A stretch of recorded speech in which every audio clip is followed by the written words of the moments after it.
now that we've settled on a thesis, right? We picked our topic and then we discerned a thesis from that. We're ready to kind of put that thing in our introduction, but we need to make sure that we're building around that thesis statement in our introduction properly. So what do we need to do? How do we build one of these introductions? This can be sometimes daunting for a lot of people. They go, I don't even know how to start. Well, I'm going to give you some tips. This is not the only way to start, but this is certainly a very good way to do that. So you want to first build context. You want to make sure that people understand what's going on. Like, what's the scenario in which this debate even, exists? That's going to be a 2 to 4 sentence kind of experience. It could be 1, I suppose, depending on the sentence, and it could be 5, depending on how broad this or how in depth you're going to get into this topic. But a nice guideline is 2 to 4 sentences. When you've built the context, now it's time to introduce the controversy. So we have the context of the controversy, right? What's going on around it. Now we need to know what the real controversy is, whether or not something's good or bad or whatever your opinion is. You have to actually say, this is what people are debating. You present that.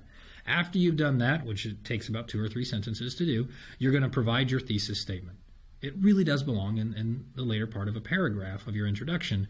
Now, it can move around a little bit, but what we don't want to do is start our introduction with our thesis statement, because we're just going to jump right in. I'm the kind of guy that likes to dip my toe into kind of a pool to figure out how warm it is, and that's really the best way, the most effective way to create an introduction. Build the context, give the controversy, then give me a thesis.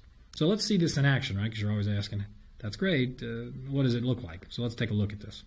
This is a topic about high school sports, and do they belong? The question is, do high school sports belong in schools? Now that's my persuasive question. That's not my thesis statement, because I'd make a statement from it. That's the controversy we're dealing with here. So let's take a look how I'm going to be building context.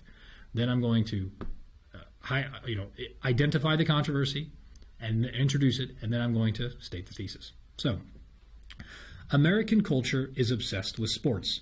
ESPN boasts 6 channels at least, the NFL has a horde of followers, and even Little League Baseball gets broadcast live to American homes. Why? Why do we love sports so much? ABC's Wide World of Sports argue that it was the thrill of victory and the agony of defeat that made sports so mesmerizing. And at its most basic level, this is true. All right, so notice, here's all the, right here I've built the context. All right. I've given some kind of understanding of this. Right? Now I'm ready to pivot to what the controversy is. And that begins right here. But this obsession with sport is increasingly becoming a distraction to the most vulnerable people, our youth. The schools that are tasked with teaching these youths are unfortunately encouraging such obsession. The marriage between school and sport is undeniable and untenable. As a society, we need to, this is my thesis statement, it's coming in the latter portion of my introduction. As a society, we need to divorce school from sport permanently. All right? Now, this thesis actually goes on for a couple of sentences, which is okay. Your thesis does not have to be a singular sentence, right? No longer should our schools be a breeding ground for athletes, but should rather become a true center of learning and education. I built my context. I introduced my controversy. I have my thesis statement. That's exactly how an introduction is supposed to be built. See how well that flowed? I don't want you to think that this is a formula. It's not a formula. If you take a look at a lot of persuasion, this is what professional writers, this is how they construct their introductions. Not because they're following some type of set plan, but because this is what good writers naturally do. All right? All we're doing here is saying, look, this is what good writers are doing. This is what you should try. This is a really great way to kind of learn writing, is by looking at other really good writers and then say, hey, I can do that too.